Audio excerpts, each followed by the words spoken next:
The role of Sephardic Jews in the founding of the United States of America is a fascinating story and kind of part of the story of the American Revolution. But of course, what's true about it is that there were Sephardic Jews on both sides of that debate. Now, the part of it that's often kind of looked at is the idea of the Loyalists versus the Patriots, right? So those who were living in the 13 colonies and people who supported remaining part of Britain, and those who supported the revolutionary cause. And just like you find that with people, you also found that with some Jewish people as well, that there were some Jewish people who were loyalists. Probably the majority of them supported the revolution, as did most people living in the colonies. But of course, depending where you lived, what your exact background was, how long your family had been there, etc., you maybe would have somewhat different views. But kind of standing at it 250 years later, we almost forget the fact that, prior to the 4th of July, 1776, people living in the American colonies saw themselves as British, right? That was their association. And so you can find that manifest in the prayers of that time.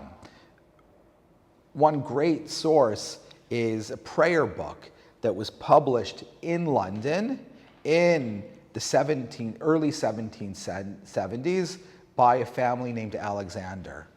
And in that prayer book, it's the first English translated prayer book, kind of full prayer book, certainly in England.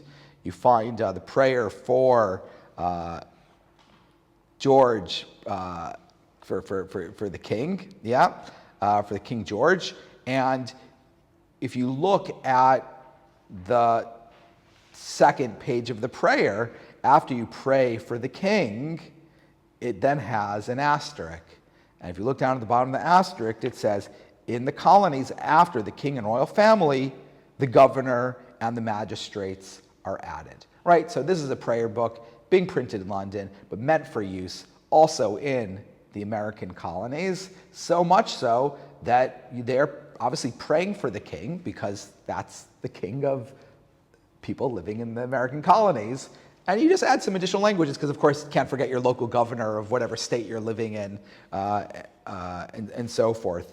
And so you can see very much, this is 1773, this prayer book, that's the, people and Jewish people in New York, in, Newport, Rhode Island, they're praying for the king. In fact, in May of 1776, a prayer was written in New York City at Congregation Shereth Israel, the Spanish and Portuguese synagogue, by the minister of the community at the time. His name was Gershom Mendes Seixas. He would serve the community for many decades. His family originally had been from Portugal, I think from a town called Guardo. His grandfather had left Portugal in the early 1700s, lived for a time in London, and then they moved over to the American colonies. So Gershom grew up in America, and he writes a prayer, and the prayer is fascinating because he says, right, may be the will of before you, our God and the God of our fathers, the God of Abraham, Isaac, and Jacob, that you should put in the heart of our master, Hamelech George Shalishi, King George III, Uvlev Kol Yoatzav V'Sarav Avadav, and in the hearts of all of his advisors, right? Presumably that means the members of parliament, right? Udbatel Gezerot Haraot Me'aleinu, that they should remove these evil decrees from upon us. V'tashuv machshavot son'enu hara'al rosham, and you should turn those wicked ideas of, those wicked thoughts of those who hate us, right, back on their head. V'shelo yishavech dam od b'midinot elu, and you should not spill any more blood in this land, right? So the language that he's using is like kind of the language you find of like, the kind of classic Hebrew language. And of course, he's not blaming the king. The problem are the king's advisors, parliament, right? And he's saying, King George, don't listen to them. what are the evil things they've done?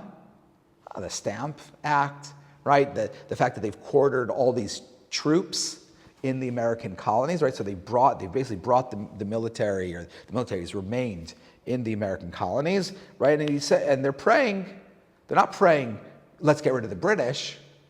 They're praying that the king should cool everything off, right? So this is May, right? This is just before the Declaration of Independence, right? So you can see even just, a month or so beforehand, the Sephardic Jews, the Jewish people in New York, are praying for peace, for resolution, right? Even though most of them ultimately support the revolutionary cause, that's once it's declared, right, presumably. But at this point, before it's been decided that that's the direction of travel, they're praying for peace. They're praying for King George.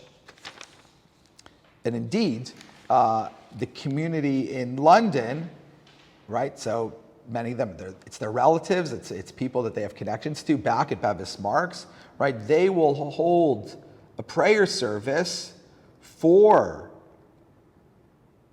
the king, in 1777, right? So just now they're at war, right? America's declared independence. There now is war has broken out, and they gather together. It's actually Hanukkah, so it's in December of 1776. The Chacham of the community, his name is Moshe Cohen de Azevedo, and he produces a prayer praying for King George III. So he's just doing what Seixas had done a few months earlier, but of course, Seixas isn't going to do it anymore, right? He's going to actually support the revolutionary cause, and when the war is over, there will be a gathering to pray, a day of Thanksgiving, right? In England, you have many a Thanksgiving service is like a thing that you have. In America, it becomes the Thanksgiving, right? So, but its origin is in British practice, which is having days of Thanksgiving. It just happens to be that the November prayer of Thanksgiving becomes an annual Thanksgiving and becomes, the holiday that we know of today. And so in 1789, Gershom and Seixas, after having spent most of the war in Philadelphia, in the Spanish and Portuguese community there of Mikveh Israel, comes back to New York, and this time has a prayer for the government.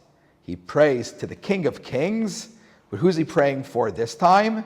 If you look at it, it says he prays for the president and the vice president and the Senate and the House of Representatives, right? So this time he's praying for George, but it's President George Washington, right? So they've gone from King George to President George during these years. And so you have here the manifestation of what you find is the commandment to Jewish people in the book of Jeremiah, right? Which is pray for the well-being of your country, right? So when Jews live in Britain, they pray for Britain. But when the colonies become America, then of course he's going to pray for America. Jews are nothing if not patriotic, right? Jews are quite patriotic and support their governments. And so you have this beautiful prayer which he writes for what they thought was this really remarkable moment. Something that I've thought about in reference to it is, would Jews have had a personal consideration in supporting the revolution? Did they anticipate that Jews would be given equality more than they had received in England? Because you have to appreciate, in England at that time, Jews were equal citizens, right? If you were born in England, you were English, right? Now, there may be some restrictions. Jews couldn't sit in parliament, right? Jews didn't have the freedom of the city at that time, but on a day-to-day basis, Jews experienced equality in ways that Jews almost in every other place in the world didn't. And so, did American Jews anticipate that in this new United States of America they would have even greater freedoms? I'm not so sure, because in fact they write a letter to George Washington around this time asking for full equality. And very famously, George Washington, now president, writes, he'd been general during the war, now he's president, he writes back to them, famously to Newport, but to a few communities, and says that in this country, Jews will have equality, right? And that's 1790. So that's even after this prayer is written. And so there seems to be that Jews didn't necessarily know that they would have greater rights maybe than they had had in England. So I don't know that that's why they would have done it. Though what we do know is Jews in England had a setback in the 1750s. There had been something called the Jew Bill, which was a legislation put forward that would allow the rights of indemnization, right? So if you hadn't been born in England, but you now lived here and you had a large amount of investment, you would have a pathway to citizenship.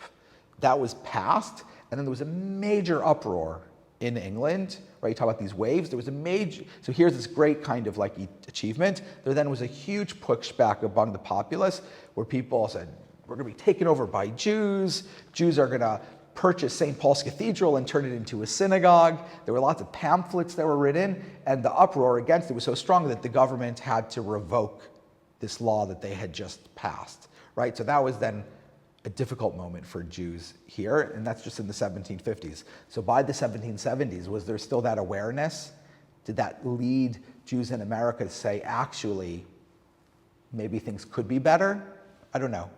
It's an interesting question. What we do know is in 1776, they were still praying for King George III. But when all the dust settled, the Jews in America ultimately did have greater rights than the Jews in England did. It wasn't until the 1860s that Jews had the right to sit in Parliament. So it took about a century after the American Revolution for Jews in England to have the rights that Jews in America ultimately got as a result of the American Revolution. Nevertheless, each citizen continues to pray for the well-being of the government. If you live in America, you pray for the president and vice president. And if you live in the UK, Jewish people continue to pray for their king. And so here you see the division, as I heard someone said, the division of Jews for George. But it's a wonderful kind of set of sources that show the relationship between Jewish people and the place where they lived, kind of these ancient traditions, but also obviously the complicating sense of identity that people would have felt during a revolution, where flipping from month to month in terms of kind of how they identified, whether with grand old England or with this new United States. In a similar vein, I gather in the 1930s in Germany, there was discussion whether there should be prayers for the government of Hitler. Yeah. Perhaps quite different. But If you're in the revolutionary era, that would seem rather tense. Who do you pray for? Well, correct, that's not that. But the issue with Germans was that they were being persecuted by that government. So do you pray for your government even when it persecutes you? Apparently that was the question. I understand, because you're praying, because you could say you're praying for A betterment. That's right, that the God should improve, should make them repent in a way. So in a sense, you could say that's what he's praying for when he's praying for the King George, and he's saying, may he not listen to his advisors. But I think the difference is that Jews were not experiencing persecution from the king in America. They were just experiencing whatever difficulties any American was facing under, what they perceived as unfair treatment, from Britain during that time. So perhaps it wasn't personal in the way that obviously Jews in Germany would have, it would have been quite, perhaps even more, more obviously problematic to pray for the government. Yeah. Okay, everyone. Thank you so much.